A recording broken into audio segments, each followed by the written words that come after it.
One of the things that we always look at in the political world, particularly when it comes to campaigns, is the unfavorable ratings. We measure those, we monitor those over time, and in our most recent Hinckley Tribune poll, Donald Trump had a 58% unfavorable rating, and Hillary Clinton was at 71%.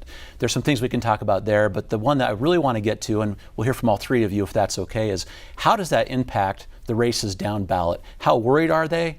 What are they going to do about it? What do they need to say to get the public to show up and vote for them? Glenn, let's start with you. Well, when it became evident that Trump and Clinton were going to become the party nominees, that was the most interesting thing to me, is how will that impact down ticket? And right now, from what we're seeing in the polls, at least in the statewide races, it's not impacting it.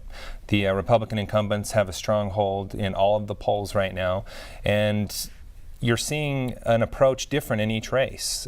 Mia Love and Doug Owens are both not publicly endorsing either candidate, but Chris Stewart has no problem publicly endorsing Donald Trump, for example. So you're really seeing the dynamic play out in candidates who are jumping on board with the endorsement, those that are distancing themselves.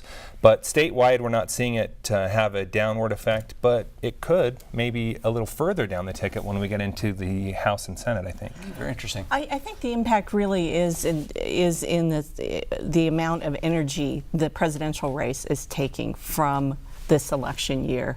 We're seeing races like the 4th District between Doug Owens and Mia Love, where we thought this was going to be very competitive. Even the governor's race, where the incumbent Gary Herbert is being challenged by Mike Wineholz, who's able to pour a ton of his own money into this race. But we're just not seeing those races engage with the public in a meaningful way.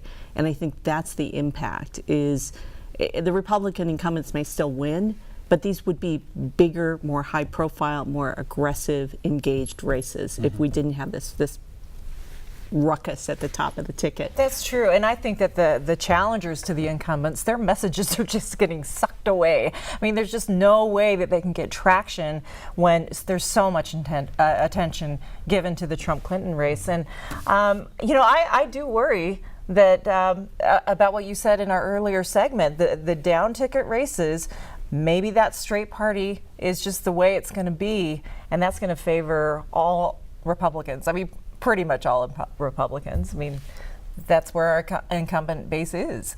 You know what I think is an interesting point to this? Remember how much Utah was feeling the burn in the primary? Where did all of that excitement and emotion go?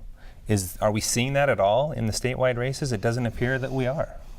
A lot of those people were first-time, not necessarily first-time voters, but it was the first time they'd really engaged in a meaningful way with a presidential race, or with any race for that matter. And when their candidate was out of the picture, it was hard for them to find a place to put all of that emotion and hope and optimism. Well, we had to find it because we all know that excitement fuels participation, and that's something we definitely need to see in this presidential debate if we're going to show up, and we certainly hope that they do. Thank you so much for your very insightful comments. Sure. Can't wait to hear more these issues and more in the following weeks of the Hinckley Report. Thank you very much. Thank you. Thank you.